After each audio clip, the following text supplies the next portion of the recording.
CSEET मई 2023 fresh batch first class.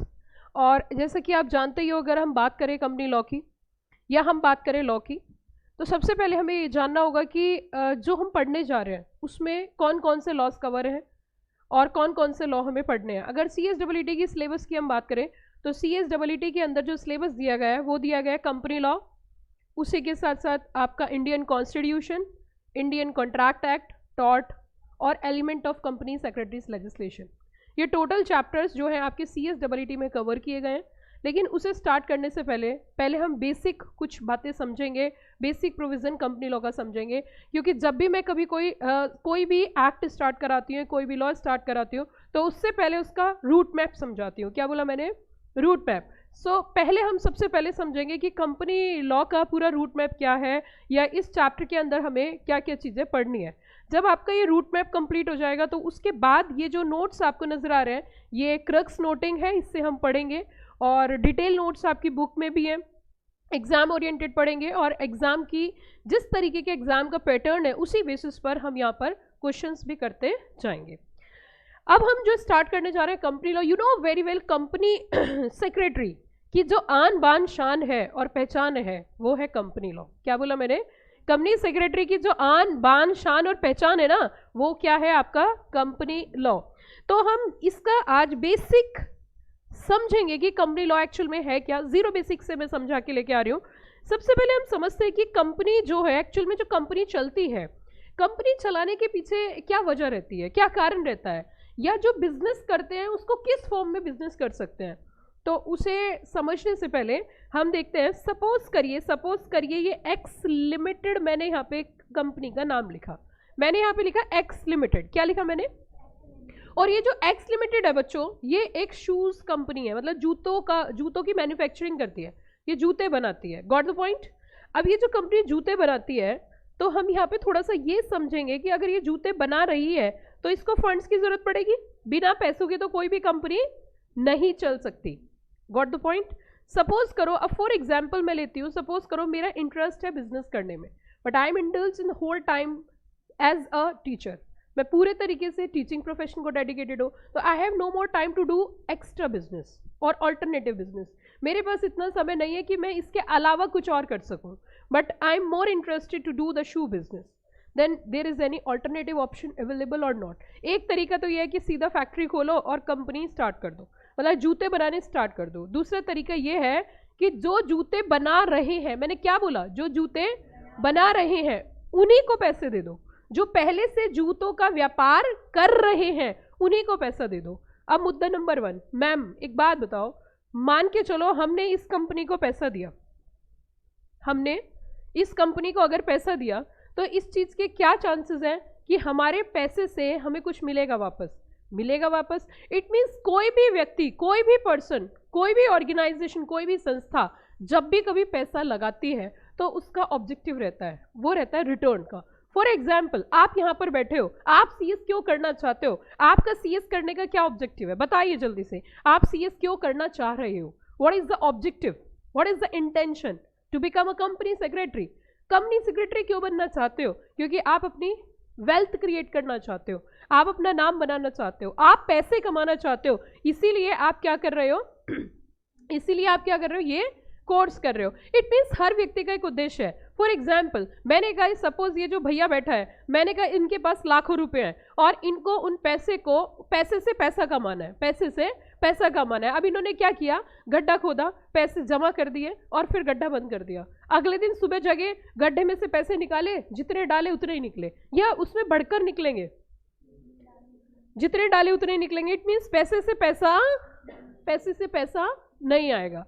पैसे से पैसा कैसे कमाया जाता है? पैसे से पैसा जो आता है उसे बोलते हैं रिटर्न। क्या बोलते हैं? Return income.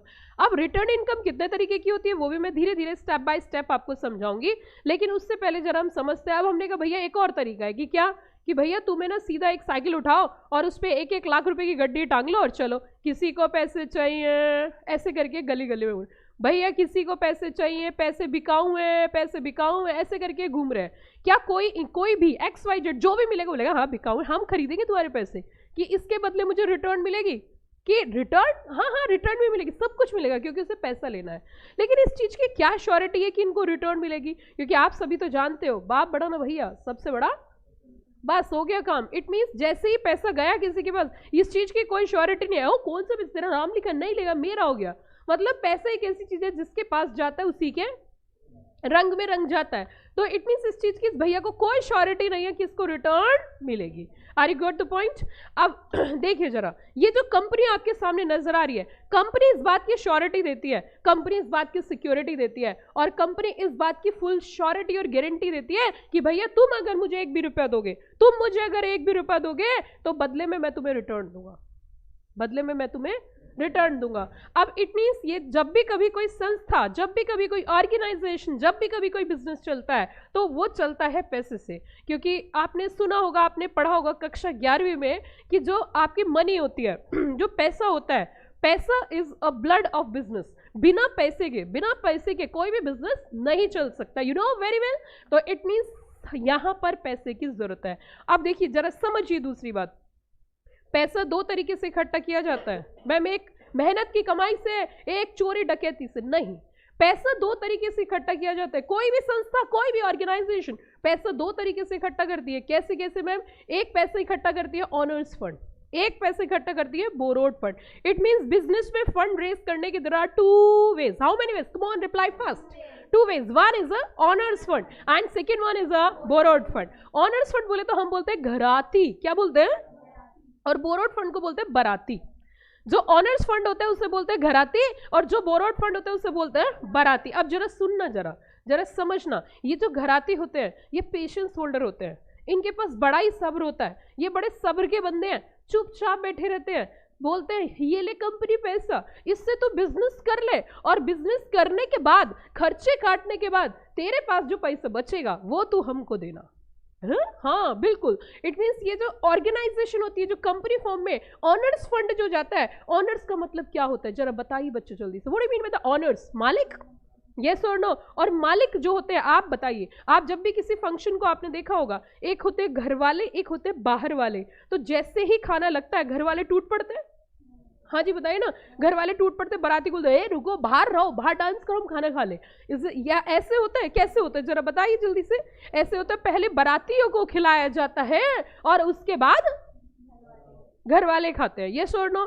अब जरा समझिए, इसके ऊपर भी एक पूरा कॉन्सेप्ट है जो कि आपको प्रोफेशनल में, सीएस, एग्जीक्यूटिव में, सब जगह पढ़ना है, लेकिन वो कॉन्सेप्ट बाद में बात करेंगे। इट मीन्स जो घराती वाले हैं, जो घर वाले, जो ओनर्स फंड है, वो बड़े ही शांति से बैठे हुए हैं। वो कह रहे हैं कंपनी की हाँ ये ले पकड़ पैसा, कि हाँ पकड़ लिया, ये ले पकड़ पैसा, तू इससे बिजनेस कर, तू इससे बिजनेस कर, और बिजनेस करके जो मुनाफा होगा, इट मींस जो प्रॉफिट होगा, उसका हिस्सा तू हमें दे देना, उसका हिस्सा तू हमें दे देना। इट मींस अगर उनको रिटर्न चाहिए, हम कह सकते हैं owners fund are the shareholders. क्या बोला मैंने?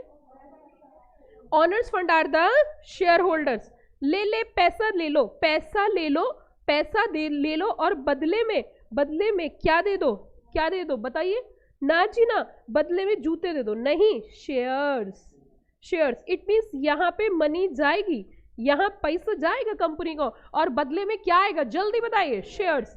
It means the person who hold the share is known as, yes come on reply, the person who hold the share is known as shareholder. Yes और no? जो व्यक्ति share hold करेगा उसको क्या बोला जाएगा? Shareholder. क्लियर? ये all clear? Come on reply first. पक्का? ओके। अब देखिए एक्स लिमिटेड, कि हाँ एक्स लिमिटेड, हाँ देखो तुमको हमने पैसा दिया, कि हाँ दिया। एक्स लिमिटेड वैसे एक्चुअल में कोई व्यक्ति है जो सांसें लेता है? Answer is no. ये लॉ की निगाहों में एक पर्सन है, और इसको बोला जाता है आर्टिफिशियल पर्सन। क्या बोला जाता है बच्चों? इट मींस क्या इसके पास दिमाग का गोला है? क्या इसके पास दिमाग है? जल्दी बताइए, क्या इसके पास दिमाग है? नहीं है। लेकिन हमने पैसा किसको दिया? एक्स लिमिटेड को। अच्छा, तो इसको चलाने के लिए, इसको डायरेक्शन देने के लिए भैया हमें दिमाग वाले लोगों की जरूरत है, और उनको बोला जाता है, जो कंपनी को डायरेक्शन देते हैं उनको बोलते हैं डायरेक्टर। क्या बोलते हैं?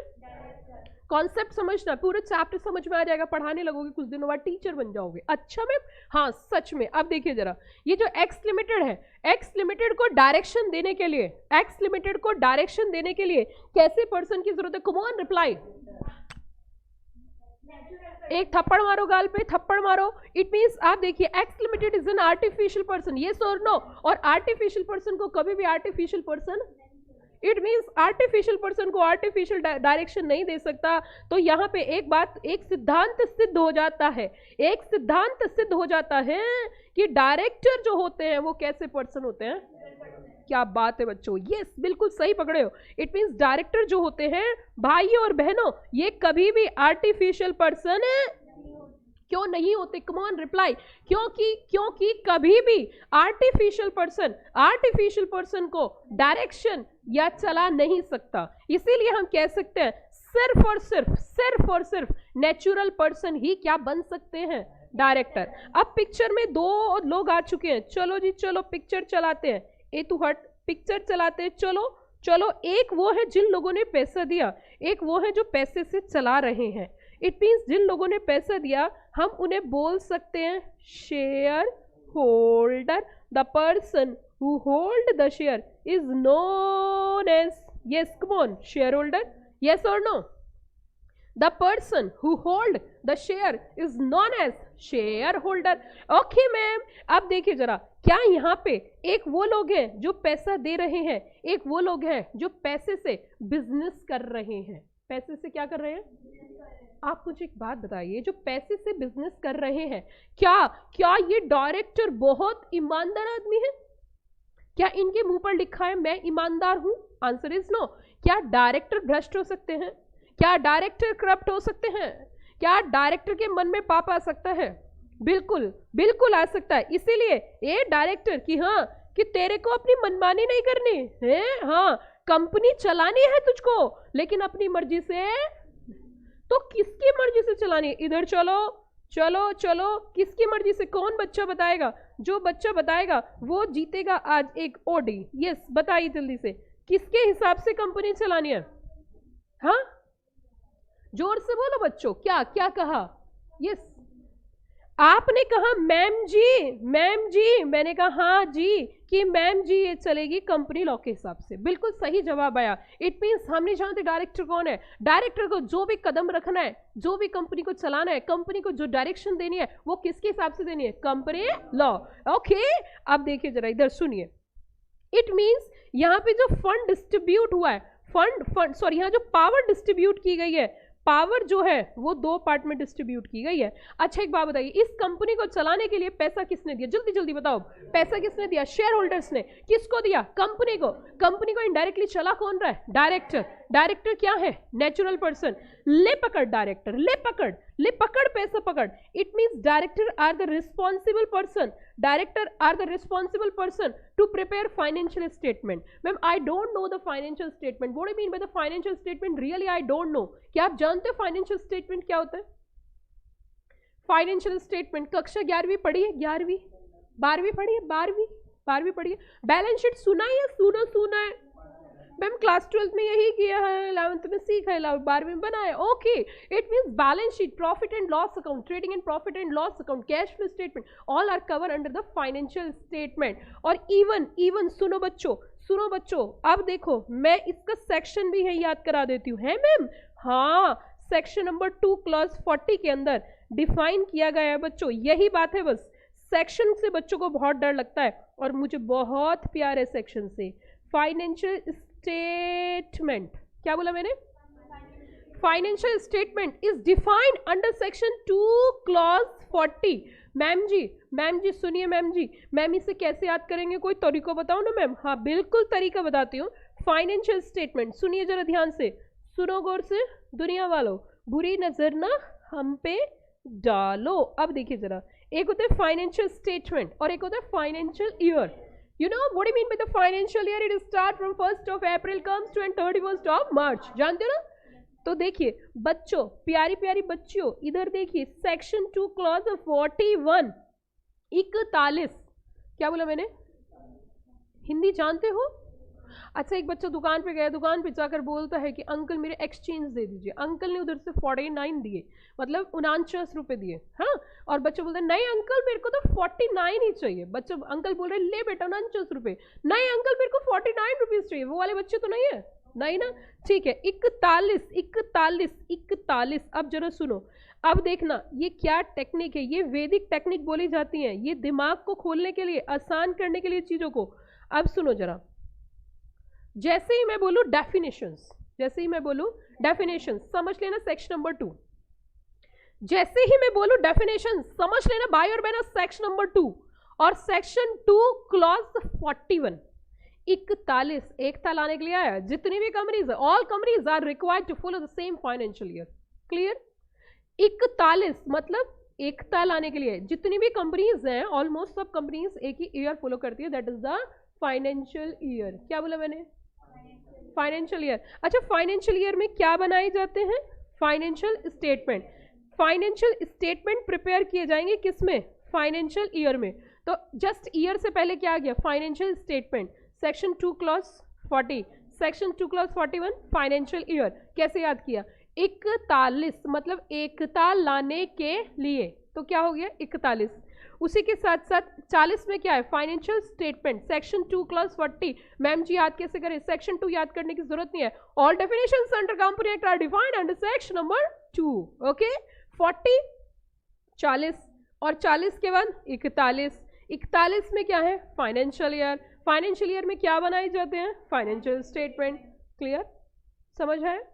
ओके अच्छा, अब सुनो जरा, वापस आइए। ये तो मैंने बीच में सिखा दिया था, ये तो मैंने बीच में सिखा दिया था। आप मुझे एक बात बताइए, ये जो डायरेक्टर है इनकी क्या जिम्मेदारी है? डायरेक्टर्स मतलब अगर अकेला है, अगर अकेला है तो डायरेक्टर है मैम। हाँ, और एक से ज्यादा है मैम, अगर अकेला है तो डायरेक्टर। और मैम जी अगर एक से ज्यादा है तो बोर्ड ऑफ डायरेक्टर है। हाँ हाँ हाँ। और देखिए बच्चों, it is defined under section 2 clause 10। Ma'am जी कैसे याद करेंगे? सेक्शन 2 क्लॉज 10 मैम कैसे याद करेंगे? अरे भैया, all definitions are defined under section, आवाज नहीं आई, अंडर सेक्शन 2। अब हमने कहा एक है तो डायरेक्टर और एक से ज्यादा है तो बोर्ड ऑफ डायरेक्टर। जब सारे डायरेक्टर एक साथ मिलते हैं, वाह वाह जरूर करना, नहीं तो पढ़ाऊंगी नहीं अगर मजा आए तो। एक से ज्यादा डायरेक्टर होते हैं तो क्या हो जाता है? काम हो जाता है टन टना। वाह वाह करो भाई, इरशाद इरशाद, ऐसे नहीं जोर से बोलना, वाह वाह वाह वाह, आवाज नहीं आ रही? इरशाद इरशाद, सुभान अल्लाह सुभान अल्लाह। इधर देखिए जरा, सेक्शन 2 क्लॉज 10, क्या बोला मैंने? Section 2 clause 10। इट मीन सारे डायरेक्टर जब एक साथ मिल जाते हैं तो काम क्या हो जाता है? टन टना टन टना टन। तो सेक्शन नंबर 2 क्लॉज 10 क्या होगी इसके अंदर? Board of directors. अब सुनो जल्दी से, हम फिर वापस आते हैं। शेयर होल्डर, हाँ तूने पैसे किसको दिया? जल्दी जल्दी बताओ। शेयर होल्डर तूने पैसे किसको दिया? एक्स लिमिटेड को। एक्स लिमिटेड को भैया जी कौन चला रहे हैं? डायरेक्टर्स चला रहे हैं। अच्छा, हम बोल सकते हैं बोर्ड ऑफ डायरेक्टर्स चला रहे हैं। अब बोर्ड ऑफ डायरेक्टर से कहे बोर्ड ऑफ डायरेक्टर हमारे पैसे का हिसाब दे। अब सुनना जरा, मैं क्या बोलूंगी? ए बोर्ड ऑफ डायरेक्टर हमारे पैसे का हिसाब दे, हमारे पैसे का हिसाब दे। तूने क्या कमाया? मेरे साथ साथ सुनना, तूने क्या कमाया, तूने क्या गवाया और तूने क्या बचाया? सुनिए दोबारा ध्यान से। ए डायरेक्टर, तूने क्या कमाया, तूने क्या बचाया और तूने क्या गवाया? हमको हिसाब चाहिए, हमको हिसाब चाहिए। बोले ए शेयर होल्डर शांत बैठना, बनाया ना मैंने तेरे लिए क्या बनाया जरा देखिए। Financial statement, it means financial statements are prepared by the board of directors. अब की बात सुनना जरा ध्यान से। ये लो अपना टेस्ट पेपर, आप सब बच्चों ने सेल्फ टेस्ट दिया और खुद से ही चेक करने के लिए मैंने बोल दिया। नंबर कितने दोगे मैम? 100 में से 100 मैम, 200 में से 200 मैम, 300 में से 300। यस और नो? हम कैसे? अब देखो जरा, अगर इस फाइनेंशियल स्टेटमेंट में, सुनना जरा ध्यान से, चीजों को समझना, बड़े ही प्यार से समझना। अगर इस फाइनेंशियल स्टेटमेंट में एक्सपेंसेस ज्यादा होंगे तो प्रॉफिट कम होंगे। अगर एक्सपेंसेस ज्यादा होंगे तो प्रॉफिट्स कम होंगे, एक्सपेंसेस कम होंगे तो प्रॉफिट्स ज्यादा होंगे। यस और नो? क्या ये बात समझ में आ रही है? और भैया जी प्रॉफिट ज्यादा होंगे तो भैया जी डिविडेंड भी ज्यादा होगा। मैम जी ये बात तो हमें समझ नहीं आई, बस तीर का निशान समझ में आया। नहीं सुनो, प्रॉफिट ज्यादा होंगे डिविडेंड ज्यादा होगा। Ma'am what do you mean by the dividend? What do you mean by the dividend? I don't know, really I don't know, ma'am. Please reply. What do you mean by the dividend? Dividend का मतलब होता है the profit of a company. मेरे साथ साथ बोलना, the profit of a company is distributed among the shareholders in the form of dividend. हो yes, यही होता है डिविडेंड। इट मीन्स डिविडेंड का मतलब है जो कंपनी का मुनाफा है जब उसको ऑनर्स फंड में बांटा जाता है तो उसको बोलते हैं डिविडेंड। डिवाइड करके प्रॉफिट जो दिया, that is known as dividend. समझ आया? तो प्रॉफिट ज्यादा तो डिविडेंड ज्यादा, खर्चे ज्यादा प्रॉफिट कम, खर्चे ज्यादा खर्चे कम प्रॉफिट ज्यादा, प्रॉफिट कम। यस और नो? अब ये बार चिड़िया खेलोगे, देख लो भैंस उड़ा ना पिटोगे यहीं पे। सुनिए ध्यान से, एक्सपेंसेस ज्यादा प्रॉफिट कम, एक्सपेंसेस कम प्रॉफिट ज्यादा, डिविडेंड प्रॉफिट कम। ए शेयर होल्डर सुन जरा ध्यान से, गपला हो जाएगा। ये हो गया घोटाला, कर दिया इन्होंने। किसने? डायरेक्टर ने। फाइनेंशियल स्टेटमेंट बनाए, झूठे झूठे खर्चे दिखाए, प्रॉफिट करे कम और डिविडेंड दिया कम। चल झूठे डायरेक्टर, झूठा एक नंबर का, हम नहीं विश्वास करते इसकी बात पे। हम तो इन फाइनेंशियल स्टेटमेंट को चेक करवाएंगे। क्या करवाएंगे? चेक करवाएंगे। अब भैया जी एक बात बताओ, फाइनेंशियल स्टेटमेंट अगर आप चेक कराना चाहते हो तो ऐसे व्यक्ति से चेक कराओगे जिसके पास साउंड नॉलेज है जिसके पास साउंड नॉलेज है। साउंड नॉलेज किस चीज की है? साउंड नॉलेज किस चीज की है? अकाउंटिंग स्टैंडर्ड्स की। साउंड नॉलेज किस चीज की है? इंड एस की। मैम पानी भिजवा देना। अकाउंटिंग स्टैंडर्ड्स की, इंड एस की। अगर इन सब चीजों की साउंड नॉलेज है तो उसी व्यक्ति को हम बोल सकते हैं भैया कि हाँ भैया, हाँ जाके चेक कर। क्या चेक कर? फाइनेंशियल स्टेटमेंट्स, क्या ये सही बने या नहीं बने, क्या इनमें कोई गड़बड़ घोटाला तो नहीं चल रहा। अच्छा चलो जाओ बुला के लाओ। चलिए हम बुलाएंगे किसको? ऐसा कौन सी पर्सनालिटी है जिसके पास साउंड नॉलेज है, जिसके पास इन डेप्थ नॉलेज है, जिसके पास कंप्लीट नॉलेज है, एंड वो प्रोफेशनल होते हैं चार्टर्ड अकाउंटेंट। कौन होते हैं? It means CA, chartered accountant. sorry, chartered accountant are appointed as statutory auditor. Statutory auditors are appointed, and statutory auditor का काम क्या होगा? फाइनेंशियल स्टेटमेंट्स को चेक करना, क्या ये सही तरीके से बने हैं या नहीं बने हैं। अब मेरी एक बात सुनिए, अब यहाँ पे कुछ और कॉन्सेप्ट समझेंगे। सॉरी, अब यहाँ पे कुछ और ट्रिक्स, कुछ और कॉन्सेप्ट समझेंगे। कुछ और कॉन्सेप्ट्स क्या होंगे जरा सुनिए। सबसे पहली बात, जो अकाउंट्स प्रिपेयर किए जाएंगे वो साल में कब किए जाएंगे आपके हिसाब से? हिसाब कब मांगा जाना चाहिए? इट मीन्स 31 मार्च के बाद। यस और नो? 31 मार्च के बाद। ये सामने वाला गेट बंद कर देना।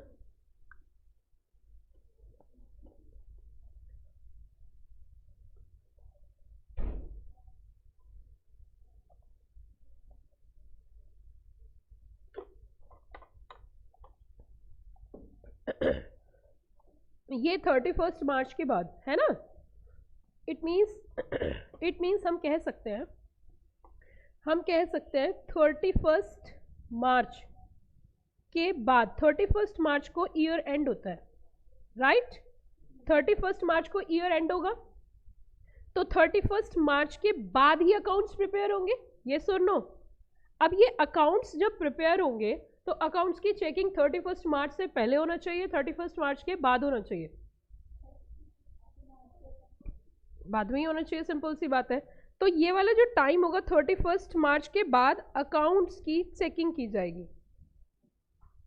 अकाउंट्स की क्या की जाएगी? चेकिंग। और ये जो अकाउंट्स की checking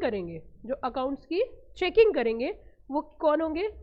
CA, chartered accountant. Okay, अब चेक करने के बाद हमें पेश किए जाएंगे। चेक करने के बाद हमें कब पेश किए जाएंगे बच्चों? यहां पर की जाएगी AGM। क्या वर्ड बोला मैंने, जरा बताना। AGM। मैम इसे क्या बोलते हैं आप बता सकते हो? बिल्कुल, इसे बोलते हैं एनुअल, क्या बोलते हैं इसे? Annual general meeting. क्या बोलते हैं इसे? Annual general meeting.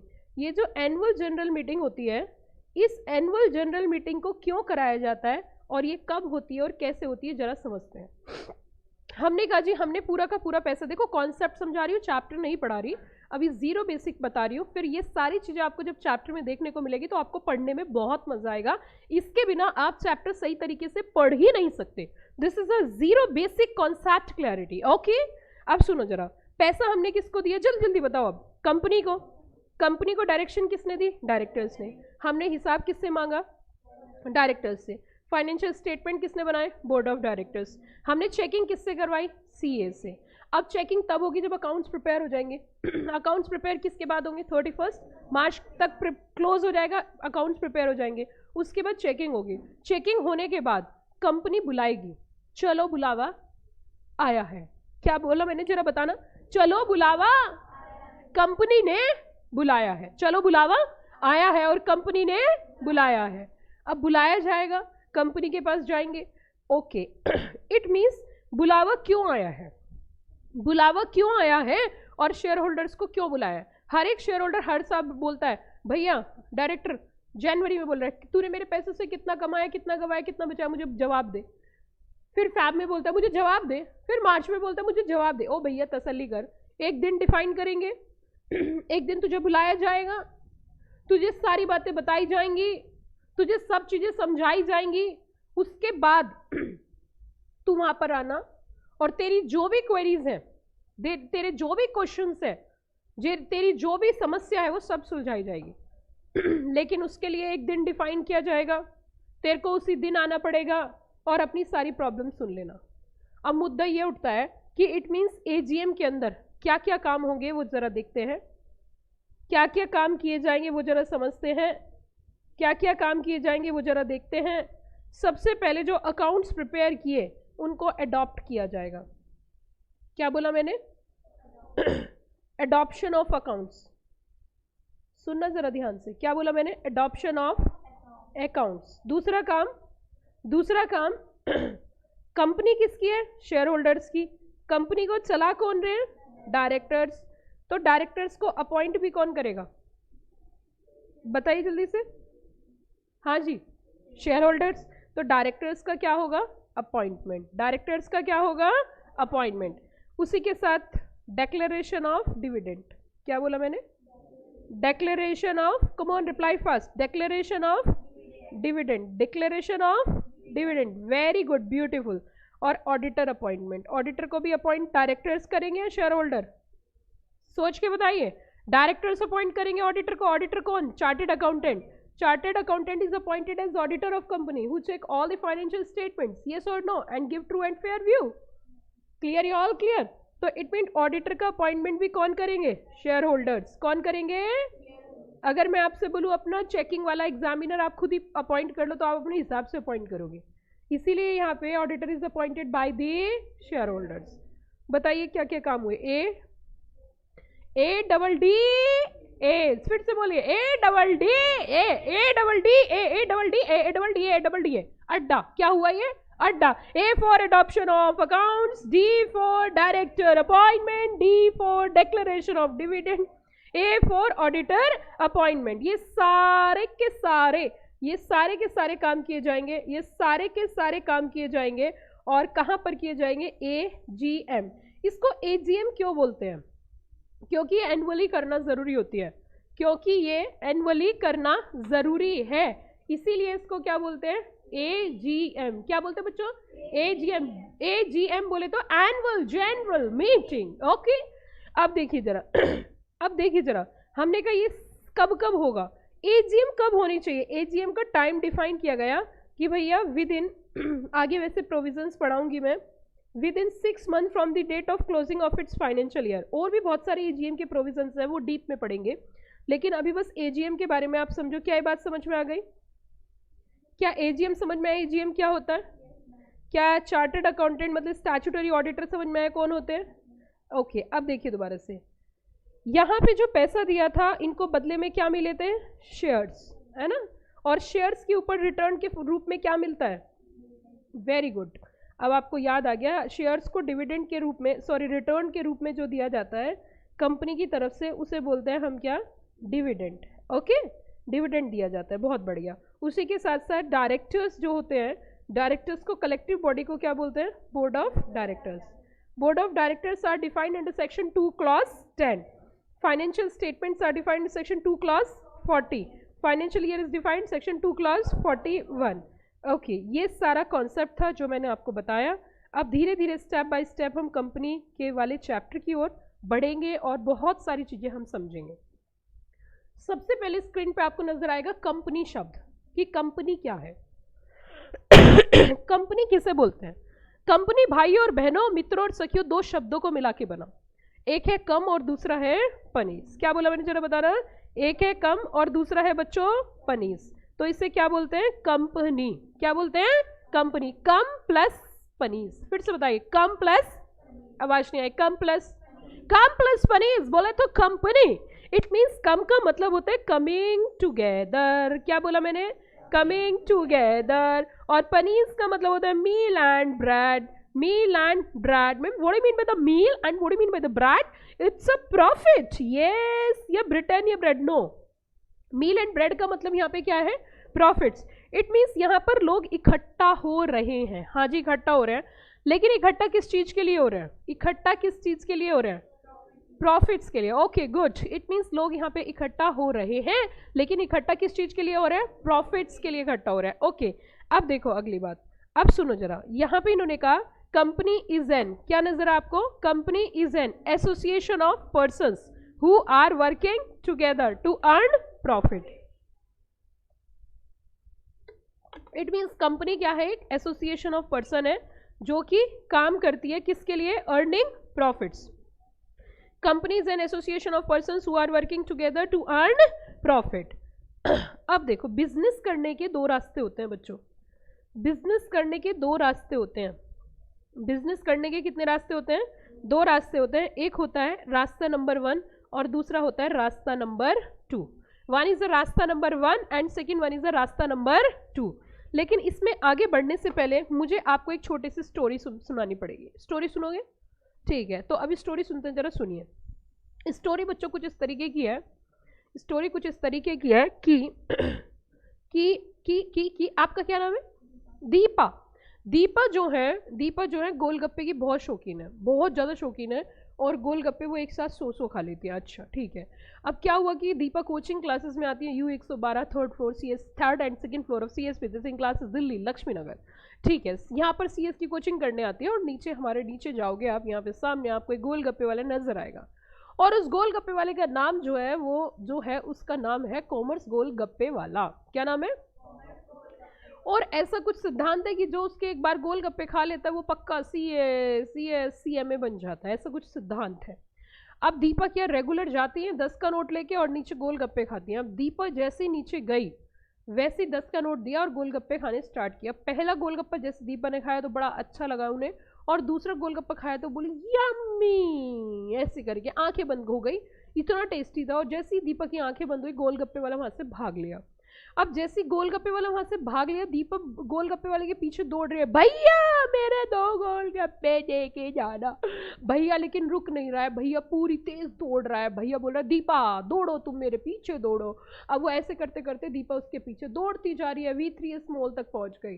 V3S mall के बाहर जाके उसने अपना टोकरा वोकरा सही करा, स्टैंड लगाया, और दीपा को बोला अब आजा दीपा, अब गोलगप्पे खा ले। दीपा को इतनी तेज गुस्सा आया, भैया तुमने मेरी क्लास खराब करवा दी, इतनी देर हो गई, आप वहाँ से भागे क्यों थे? मैं इसलिए भागा था क्योंकि मेरे पीछे MCD वाले जो है ना वो अनऑर्गेनाइज्ड बिजनेस है मेरा, और वो मुझे ऐसे ठेला नहीं लगाने देते। दीपा ने कहा भैया आपका बिजनेस ये ठेले वाला है तो आप इसको एक दुकान में कन्वर्ट कर लो ना। तो वो रोने लगा गोलगप्पे वाला, मैं बहुत गरीब हूँ, मेरे पास पैसे नहीं है दीपा, इसी वजह से तो मेरे को ठेला लगाना पड़ रहा है दीपा। तो दीपा ने कहा एक आइडिया जो बदल दे आपकी दुनिया भैया, ऐसे बोला दीपा ने, एक आइडिया जो बदल दे आपकी दुनिया भैया। और दीपा दौड़ी दौड़ी दौड़ी दौड़ी दौड़ी दौड़ी दौड़ी ऊपर आई, और दीपा ने कहा मैम आपने कहा था company secretary is not only a company secretary but he and she is also business facilitator. है मैम क्या बोला?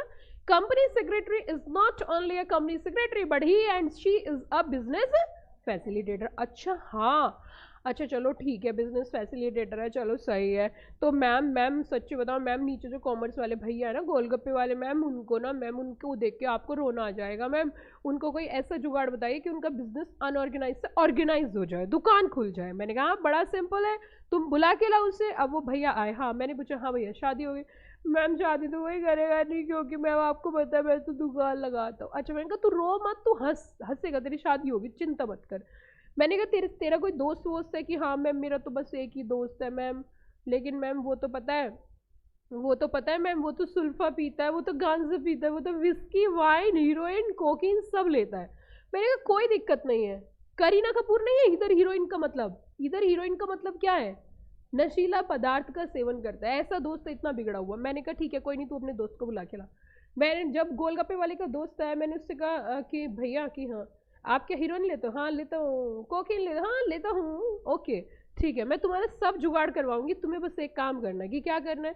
तुम्हें बस 50,000 रुपये लेके आने हैं, ठीक है? और फिर तुम्हें रेगुलर इस 50,000 रुपये रिटर्न मिलेगी, है पक्का पक्का पक्का प्रॉफिट्स मिलेंगे। तो इस चीज़ की क्या श्योरिटी? मैंने कहा एग्रीमेंट करा दूंगी, प्रॉफिट शेयरिंग रेशो होगा आपका, जो भी प्रॉफिट होगा उसमें आपका रेशो होगा। अच्छा मैंने कॉमर्स गोलगप्पे वाले को बुलाया, दोनों को बिठाया, उनका एग्रीमेंट साइन कराया, और उन दोनों ने अब बिजनेस स्टार्ट कर दिया, दुकान ली किराए पर, गोलगप्पे स्टार्ट कर दिए। क्या आप समझ पा रहे हैं कौन सा फॉर्म ऑफ बिजनेस है? अभी जो दोनों का एग्रीमेंट साइन हुआ है, profit sharing, profit and loss sharing ratio decide हुआ है, it is a partnership, correct, it is a partnership. तो इट मीन्स यहाँ पे जो बिजनेस करता है वो किस फॉर्म में बिजनेस कर रहा है? पार्टनरशिप। किस फॉर्म में? पार्टनरशिप। Got the point? तो पार्टनरशिप के फॉर्म में बिजनेस कर रहा है। अब आगे सुनिए, अब क्या हुआ कि गोमर्स गोलगप्पे वाले की दुकान इतनी बढ़िया चली गई, अब उसकी दुकान पे north campus, south campus, east Delhi, north Delhi, Gurgaon, Haryana, Faridabad और यहाँ तक कि गाजियाबाद के लोग आने लगे और डेली गोलगप्पे खाने लगे। आपके हिसाब से क्या कॉमर्स गोलगप्पे वाले को अपने बिजनेस को आगे बढ़ाना चाहिए, नहीं बढ़ाना चाहिए? क्या ब्रांचेस खोलनी चाहिए कि नहीं खोलनी चाहिए? यस, इट मीन्स अब कॉमर्स गोलगप्पे वाले ने डिसाइड किया कि भैया मैं एक नई ब्रांच ओपन करूंगा नॉर्थ कैंपस, जहाँ बच्चे आईएएस की प्रिपरेशन करते हैं और गोलगप्पे खाएंगे, आईएएस बन जाएंगे। तो वहाँ पे वो खोलने का प्लान कर रहा है, लेकिन जो दुकान वो वहाँ पे खोलने की प्लान कर रहे हैं, इस चीज़ की क्या श्योरिटी है कि वो दुकान चलेगी नहीं चलेगी? यही तो है बिजनेस। बिजनेस का मतलब फ्यूचर इज टोटली अनसर्टेन। अब जो उसके साथ वाला पार्टनर था उसने कहा भैया देखो मेरी कोई श्योरिटी नहीं है, मैं तो बिजनेस का एक्सपेंशन नहीं चाहता क्योंकि उसमें तो रिस्क है और मैं कोई रिस्क लेना। अब तो वही की वही problem. It means first stage पे भी बिजनेस गोलगप्पे का था और कॉमर्स गोलगप्पे वाला गोलगप्पे की दुकान जो बिजनेस है वो चला रहा था, लेकिन उसकी फॉर्म थी सोल प्रोप्राइटरशिप। सेकेंड स्टेज पर भी बिजनेस गोलगप्पे का था, लेकिन उसकी फॉर्म जो थी वो थी पार्टनरशिप।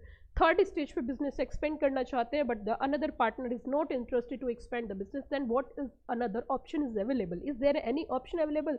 Answer is no. बिना दो लोगों के तो पार्टनरशिप हो नहीं सकती, कि ये हो नहीं सकता। और sole proprietorship is an unorganise form of business, so it's better. मैंने कहा कोई टेंशन मत ले, ये प्रॉब्लम हमारे देश में 2013 से पहले तक की थी कि एक व्यक्ति जो है वो कंपनी फॉर्म में बिजनेस नहीं कर सकता था। लेकिन after introducing a new company act 2013, a new concept is introduced in the company act 2013, that is a 1% company. मैं अपने दिल की बात बताती हूँ, मुझे बहुत दुख हुआ था जब मुझे पता चला था कि ओपीसी कॉन्सेप्ट जो है वो सिंगापुर में बहुत खुशी हुई। पता चला कि ओपीसी कॉन्सेप्ट ऑलरेडी ऑस्ट्रेलिया में बड़ी खुशी हुई, लेकिन बहुत दुख हुआ था कि हमसे भी पहले ओपीसी कॉन्सेप्ट पाकिस्तान में इंट्रोड्यूस हो चुका है। मेरे दिल के पत्थर हो गए थे, टुकड़े हो गए थे। मैंने कहा जी पाकिस्तान में ओपीसी क्या काम करती है? जी वहाँ पे बनाती है बम बनाओ फैक्ट्री प्राइवेट लिमिटेड। अच्छा जी, इट मीन्स वहाँ पर भी ओपीसी का कॉन्सेप्ट था, लेकिन हमारे देश के अंदर ओपीसी कॉन्सेप्ट नहीं था। 2013 आया, ओपीसी कॉन्सेप्ट इंट्रोड्यूस हुआ। मैम ओपीसी आप क्या कहना चाह रही हो? OPC is a 1% company, even a single person can do a business in a company form, no need to a second person. Okay, so अब मैंने कहा तू टेंशन मत ले, अकेला है ना कोई दिक्कत नहीं, तू अब कंपनी बना ले। Partnership is convert into a 1%। Ma'am company और पार्टनरशिप फॉर्म में क्या अंतर है? एक्चुअली कंपनी में होती है सेपरेट लीगल एंटिटी, अगर प्रॉफिट हुआ तो उनका, और लॉस हुआ तो कंपनी का, तो उन्होंने एक सेपरेट लीगल एंटिटी इनकॉर्पोरेट कर रखी है। Got the point. अब वो जो कंपनी बनाएगा तो ओपीसी उसकी अब अनदर ब्रांच खुल गई, अब वो एक और ब्रांच लेना चाहता है, एक और ब्रांच खोलना चाहता है, गाजियाबाद में खोलना चाहता है, गुड़गांव में खोलना चाहता है, फरीदाबाद में खोलना चाहता है, वो लक्सर में खोलना चाहता है, वो हरिद्वार में खोलना चाहता है, वो मेरठ, मुजफ्फरनगर, सब जगह दुकानें खोलना चाहता है। तो आप जानते हो कि इसके लिए उसको पैसे की जरूरत पड़ेगी, पैसा देना पड़ेगा, पैसे होंगे तभी वो इस बिजनेस को आगे बढ़ा सकता है, अगर पैसे नहीं होंगे तो बिजनेस को आगे। Clear, all clear. अब सुनो, पैसे तो आएंगे कैसे, उसने बैंक से फंड लिया और दिल्ली में 2 ब्रांच और खोली, इससे ज्यादा नहीं खोल पाएगा क्योंकि बैंक इतना बड़ा लोन नहीं देगा। लेकिन जब वो बिजनेस ऑल ओवर इंडिया करना चाहता है तो उसके लिए उसे ह्यूज फंड्स की जरूरत है।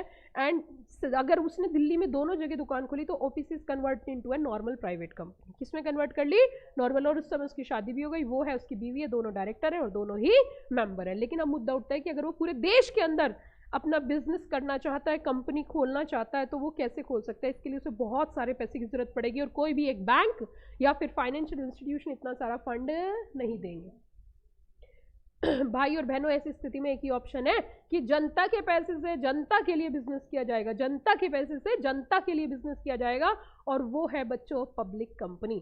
पब्लिक कंपनी ही सिर्फ एक ऐसी कंपनी है जो पब्लिक से पैसा इकट्ठा कर सकती है। प्राइवेट कंपनी चाहकर भी पब्लिक से पैसा इकट्ठा नहीं कर सकती।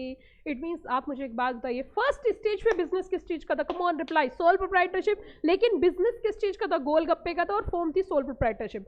सेकंड स्टेज पर भी बिजनेस गोलगप्पे का था लेकिन फॉर्म थी पार्टनरशिप। थर्ड स्टेज पर भी बिजनेस गोलगप्पे का था लेकिन फॉर्म थी 1% कंपनी। फोर्थ स्टेज पर भी बिजनेस गोलगप्पे का था लेकिन फॉर्म थी प्राइवेट कंपनी। और 5वीं स्टेज पर भी बिजनेस गोलगप्पे का था लेकिन फॉर्म थी पब्लिक कंपनी। हम कह सकते हैं बिजनेस के अकॉर्डिंग, बिजनेस की एक्सपेंशन के अकॉर्डिंग हमें फॉर्म्स ऑफ बिजनेस चेंज करना पड़ता है। और दो रास्ते होते हैं बिजनेस करने के, one is the incorporated, second one is the unincorporated. Got the point. अब ये इनकॉर्पोरेटेड अनइनकॉर्पोरेटेड क्या होता है बच्चों, ये हम करेंगे अपनी नेक्स्ट क्लास में। ठीक है बेटा, चलिए जी।